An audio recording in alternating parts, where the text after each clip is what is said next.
नमस्कार, स्वागत है आप सभी के अपने YouTube channel Shri Krishna IAS में। तो आज हम एक नया वीडियो जो कि नए क्लास में उपस्थित हुए हैं, जिसमें हमारा आज का टॉपिक है चट्टान। ये भूगोल के अंतर्गत आते हैं और चट्टान के बारे में हम पूरी तरह से विस्तार से समझेंगे और वो भी आसान भाषा में, जो कि आपको रिवीजन की भी आवश्यकता नहीं है, अभी ही तुरंत याद हो जाएंगी। अगर आप वीडियो को अंत तक देखते हैं और पूरी तरह केयरफुली और धैर्य से, तो ज़रूर आपको बाद में याद करने की आवश्यकता नहीं पड़ेगी। ये खासकर यूपीएससी, स्टेट पीसीएस और अन्य सभी वनडे कॉम्पिटिटिव एग्जाम के लिए भी ये महत्वपूर्ण है। तो आप अपने सबसे पहला कर्तव्य, जो कि चैनल को सब्सक्राइब करना है श्री कृष्ण आईएएस को, तो सब्सक्राइब कर दीजिए, दोस्तों के पास शेयर करिए और जो भी सुझाव हो कमेंट बॉक्स में अवश्य बताइए। और हाँ, अगर वीडियो पसंद आ रही हैं, हमारी जो मेहनत है वो पसंद आ रही है आपको, तो वीडियो को लाइक करें। तो चलिए आज के हम इस चट्टान चैप्टर को समझने का प्रयास करते हैं। ठीक है, चट्टान कहते किसको हैं?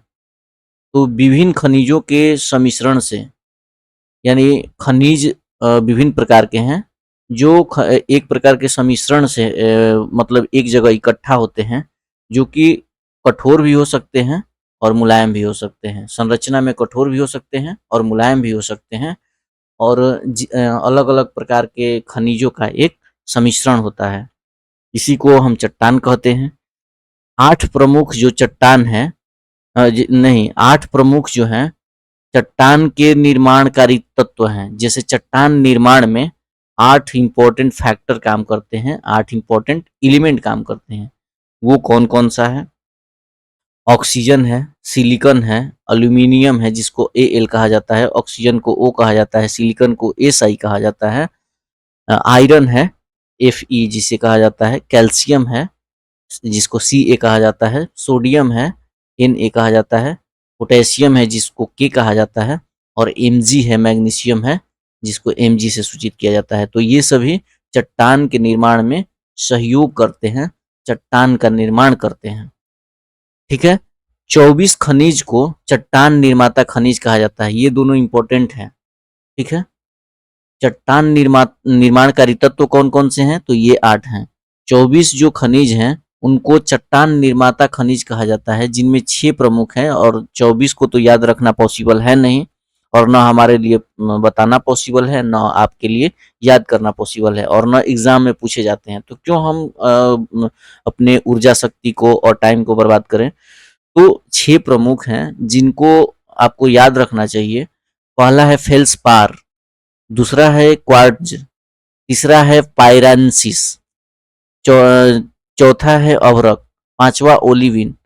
5 ही हैं यहाँ पे, सॉरी 5 ही हैं जिनमें 5 प्रमुख हैं, तो ये सभी 5 रहे। ठीक है, आगे देखा जाए तो इनकी वर्गीकरण की बात की जाए तो वर्गीकरण 3 भागों में किया गया है। कैसा वर्गीकरण? तो ये जैसे अयस्क के रूप में रहते हैं, जैसे सिलिकेट अयस्क में तो फेल्सपार और अभ्रक ये सभी सिलिकेट के अयस्क के रूप में रहते हैं। ऑक्साइड की बात की जाए तो ऑक्साइड के लिए क्वार्ट्ज, ठीक है, हेमेटाइट और मैग्नेटाइट ये सभी ऑक्साइड के हैं। ठीक है, कार्बोनेट जो हैं वो कैल्साइट और डोलोमाइट, इन सभी के कार्बोनेट के अंतर्गत आते हैं कैल्साइट और डोलोमाइट। ठीक है, ध्यान रखिएगा, पूछे जाते हैं कि सिलिकेट कौन सा है, ऑक्साइड कौन सा है और कार्बोनेट कौन सा है। चट्टान के वर्गीकरण का अगर बात की जाए तो 3 प्रकार के संरचनात्मक और जैसे संरचनात्मक और घटनात्मक जो भी चट्टान का वर्गीकरण किया जाता है, तो ये 3 प्रकार के होते हैं। कौन कौन सा? फर्स्ट है आग्नेय चट्टान, जिसे इग्नियस रॉक कहा जाता है। ठीक है, आग्नेय चट्टान। आग्नेय चट्टान 2 होते हैं, अंतर्जात और बहिर्जात। अंतर्जात बहिर्जात से क्या तात्पर्य है? जैसे ये पृथ्वी हो गई, अर्थ क्रस्ट है, अर्थ क्रस्ट के अगर जो नीचे रह जाता है वो अंतर्जात कहलाता है, और जो अर्थ क्रस्ट के बाहर आता है वो बहिर्जात कहलाता है। ठीक है, अंतर्जात में भी दो भाग होते हैं, एक पतालीय और एक मध्यवर्ती। यानी एक जो सबसे नीचे रहती हैं उनको पतालीय कहा जाता है, और जो कुछ मध्य भागों में जो आग्नेय शैल हैं, चट्टानें हैं, उन्हें मध्यवर्ती चट्टानें कहा जाता है। ठीक है, तो ये रहा आग्नेय चट्टान, फिर अवसादी चट्टान और रूपांतरित चट्टान। इनके बारे में हम डिफ्रेंशिएट करके पूरे विस्तार से समझने का प्रयास करेंगे। तो पहला है आग्नेय चट्टान, दूसरा है अवसादी चट्टान और तीसरा है रूपांतरित चट्टान। अब देखते हैं आग्नेय चट्टान, जिसे हम प्राथमिक चट्टान भी कहते हैं। आग्नेय चट्टान को प्राथमिक चट्टान कहा जाता है, चूंकि इसका जो जैसे सभी उद्योग की जननी किसे कहा जाता है? सभी उद्योग को जननी कृषि को कहा जाता है। ठीक है, तात्पर्य क्या हुआ कि कृषि पर ही सभी कुछ निर्भर है और सब जैसे ये रॉ मटेरियल है, ये रॉ मटेरियल है। इसके बाद एक और रॉ मटेरियल है, लोहा उद्योग को उद्योगों की जननी कहा जाता है, क्योंकि लोहा अगर नहीं रहेगा तो उद्योग का ही निर्माण नहीं होगा। उत्पादन की तो बात ही छोड़ दीजिए। तो लोहा उद्योग को उद्योगों की जननी और कृषि उनमें रॉ मटेरियल के लिए बेसिक होते हैं। तो उसी प्रकार चट्टान जो भी हैं, चाहे अवसादी हैं या फिर ये हैं अवसादी हैं और फिर रूपांतरित हैं, इन सभी का बेस जो है वो आग्नेय चट्टान है। ठीक है, तो इसके बारे में जान लेते हैं कि क्रस्ट के नीचे मैग्मा के ठंडा होने से, यानी ये क्रस्ट है, इसके नीचे मैग्मा है, मैग्मा के ठंडा होने से ही आग्नेय चट्टान का निर्माण होता है। ये रवेदार के रूप में होते हैं, यानी रवा के रूप में होता है। इसमें परत और जीवाश्म नहीं पाए जाते हैं, चूंकि आपको ये मालूम है कि जो मैग्मा है वो ज्वालामुखी के रूप में बाहर निकलता है।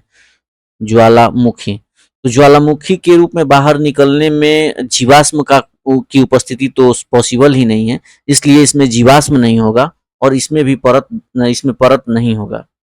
इन चट्टानों के विघटन और जो ये चट्टान है इनमें विघटन होते हैं, यानी टूट फूट होते हैं और डिकम्पोजिशन होते हैं, क्षरण भी होते हैं। ठीक है, क्रस्ट का जो अर्थ क्रस्ट है, सबसे ऊपरी भाग, इसका लगभग 90% इन्हीं से निर्मित है। कौन सा? आग्नेय चट्टान से ही अर्थ क्रस्ट का निर्मित है। लेकिन आग्नेय, लेकिन एक बात ध्यान रखिएगा कि अर्थ क्रस्ट के ऊपर जितने भी चट्टान हैं उनका 95% अवसादी चट्टान है। ठीक है, लेकिन जब निर्माण की बात की जाएगी अर्थ क्रस्ट के, तो वो लगभग 90% आग्नेय चट्टानों से बने हुए होते हैं। अंतर्जात पतालीय चट्टान जो हैं, जो कि अभी हमने बात किया कि आग्नेय चट्टान जो हैं वो दो भाग में होते हैं, एक अंतर्जात एक बहिर्जात। अंतर्जात के अंदर दो भागों में पढ़ा था हमने, पतालीय और फिर मध्यम। ये अंतर्जात के अंतर्गत पढ़ा था, अंतर्जात।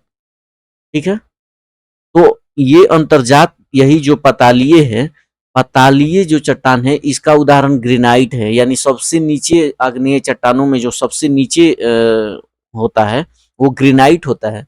इसके रवे जो है वो बहुत बड़े बड़े होते हैं।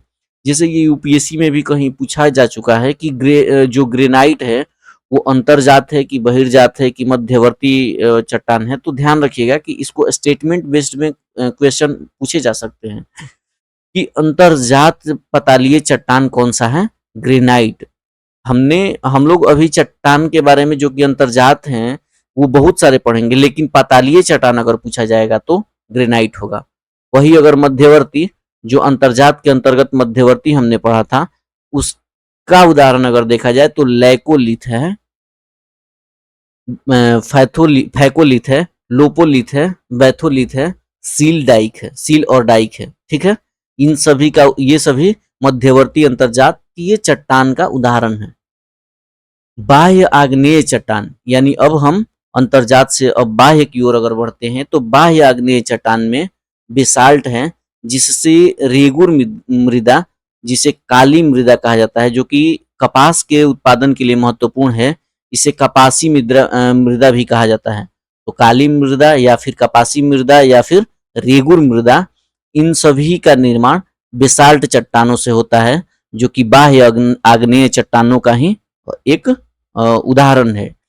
वही अगर प्यूमिस और ऑब्सिडिन, पीच स्टोन, परलाइट, ये सभी बाह्य आग्नेय चट्टानों के ही उदाहरण हैं। ध्यान रखिएगा इन सभी के नामों को। बेसाल्ट है, प्यूमिस है, ऑब्सीडिन है, पीच स्टोन है, परलाइट है। आगे देखा जाए तो अवसादी चट्टान के बारे में अगर देखा जाए, इसे इंग्लिश में सेडिमेंट्री रॉक कहा जाता है। ठीक है, सेडिमेंट्री रॉक है। तो ये है कि आग्नेय यानी आइजिनियस और रूपांतरित चट्टान। रूपांतरित चट्टान जिसे मेटामॉर्फिक कहा जाता है, इसे हम आगे पढ़ेंगे, इसके बारे में आगे हम जानेंगे मेटामॉर्फिक। ठीक है, तो आग्नेय और रूपांतरित चट्टानों के अपर्दन और निक्षेपण से निर्मित होता है। ध्यान रखिएगा कि अक्सर हम पढ़े हुए होते हैं कि अगर प्राइमरी चट्टान आग्नेय है तो उसी का रूपांतरित अवसादी होता है, लेकिन ऐसा नहीं है। रूपांतरित चट्टानों का भी रूपांतरित रूप जो कि अपर्दन या फिर निक्षेपण होता है, इससे भी अवसादी चट्टान का निर्माण होता है। तो ध्यान रखिएगा कि आग्नेय और रूपांतरित चट्टानों के अपर्दन और निक्षेपण से निर्मित होता है अवसादी चट्टान। ठीक है, ये परतदार होंगे क्योंकि परत दर परत इनका निर्माण होता है। इसमें जीवाश्म अत्यधिक मात्रा में होंगे, जीवाश्म सबसे ज्यादा मात्रा में होंगे। तो ये जीवाश्म के लिए इंपॉर्टेंट है क्योंकि अवसाद होते हैं जो कि परत दर परत बैठते चले जाते हैं। तो अगर किसी जीव की मृत्यु होती है तो वो परत में दब जाती हैं और इनसे जीवाश्म का निर्माण होता है। और अगर जीवाश्म का निर्माण हुआ तो आप सभी जानते हैं कि बहुत दिनों तक अगर वो दाब और ताप के प्रभाव में कोई जीवाश्म का अवशेष रहा तो वो खनिज और तेल, प्राकृतिक गैस इत्यादि सभी के लिए आवश्यक हो जाता है। ठीक है, और प्रचुरता दर्शाता है। तो देखिए अगले लाइन में लिखा भी गया है कि प्राकृतिक गैस, कोयला और खनिज तेल के भंडार भी इसमें पाए जाते हैं। जैसा कि हमने अभी आपको बताया कि अगर कोई भी जीव अगर नीचे दब जाते हैं तो परत दर परत उनमें बैठते चली जाती है और ताप और दाब के प्रभाव के कारण ये प्राकृतिक गैस, कोयला और खनिज तेल के भंडार के रूप में परिवर्तित हो जाते हैं। संपूर्ण क्रस्ट के 75% भाग पर अवसादी चट्टान का फैलाव है, लेकिन 75 नहीं है, यहाँ 95% भाग है। 95% अवसादी चट्टान का फैलाव है, लेकिन क्रस्ट के निर्माण में 5% योगदान है। 95% किसका योगदान है? तो वो है आग्नेय चट्टान का, आइजिनियस रॉक। ठीक है, आइजिनियस रॉक का ही 95% योगदान है। उदाहरण के रूप में देखा जाए कि अवसादी चट्टान है कौन, तो सेल, चूना पत्थर, डिलोमाइट, चाक, बालुका पत्थर और कॉन्ग्लोमेरेट, ये सभी अवसादी चट्टानों के उदाहरण हैं, उत्कृष्ट उदाहरण हैं। आगे देखा जाए तो ये है मेटामॉर्फिक रॉक यानी रूपांतरित चट्टान।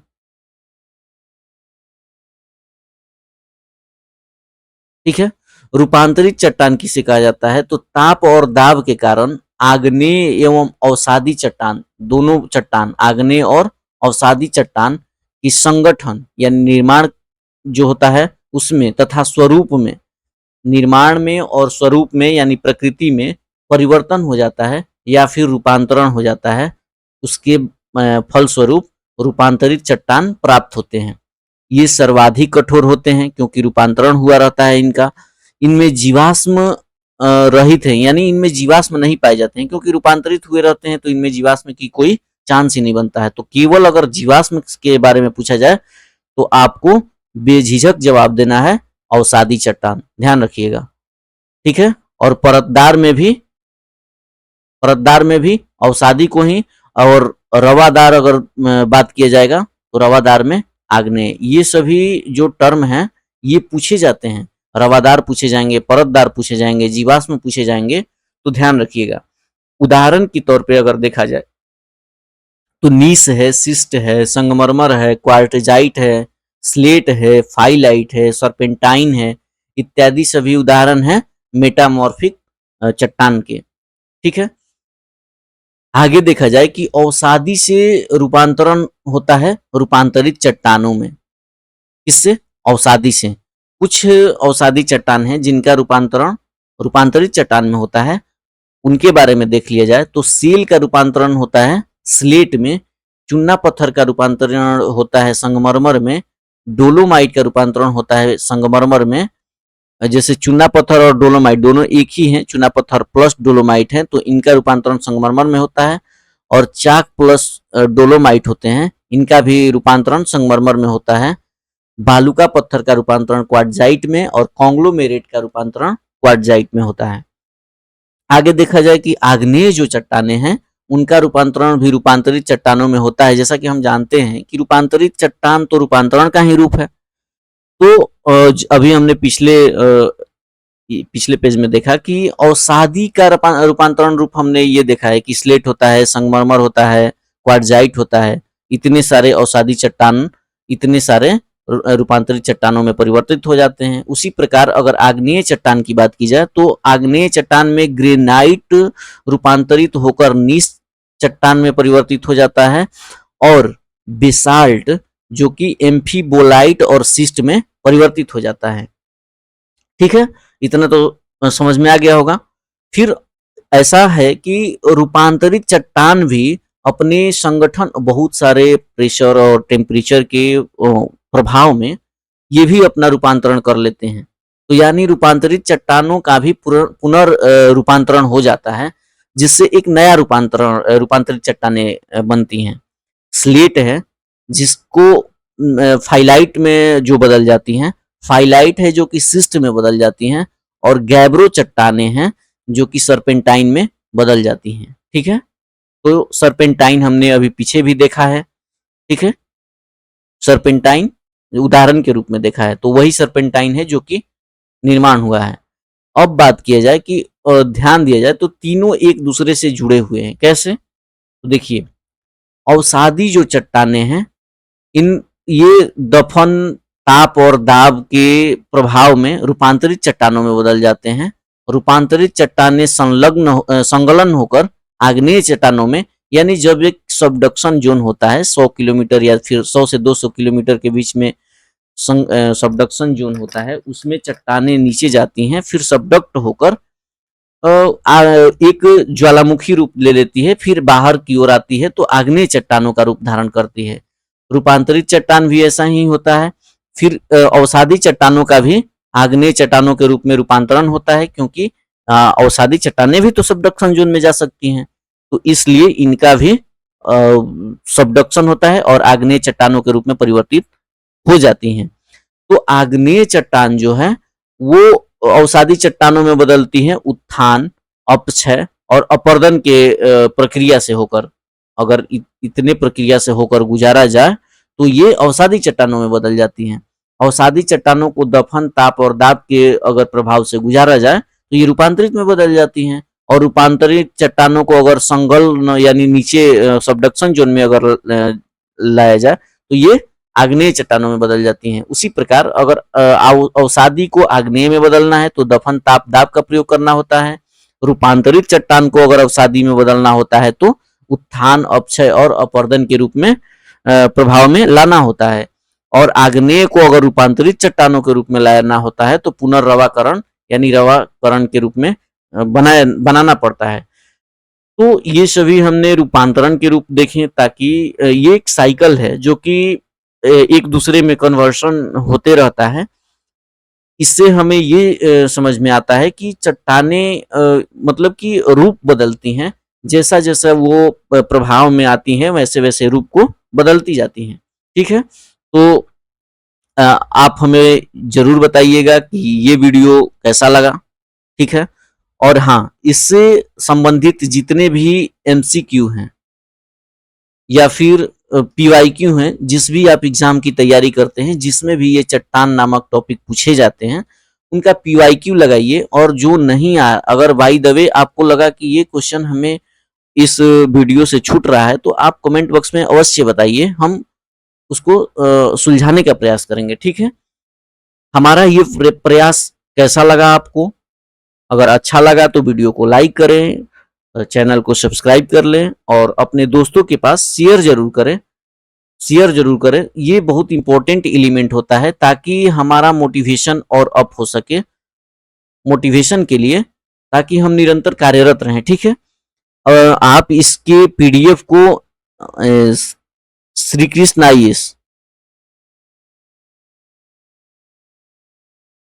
आईएएस जो टेलीग्राम चैनल है, जिसको हमने कमेंट बॉक्स में पिन कर दिया है, या फिर आप डिस्क्रिप्शन बॉक्स से भी पहुंच सकते हैं, वहां से इसकी पीडीएफ को आप डाउनलोड कर सकते हैं। टेलीग्राम चैनल को भी ज्वाइन कर ले, ताकि हम अपडेटेड जो भी नोटिफिकेशन है वहां पर पहुंचाते रहेंगे। ठीक है, आपका समय शुभ हो। बस किस वीडियो पे अगला किस टॉपिक पे अगला वीडियो आप चाहते हैं, वो भी कमेंट बॉक्स में अवश्य बताइएगा। आपका समय शुभ हो। धन्यवाद।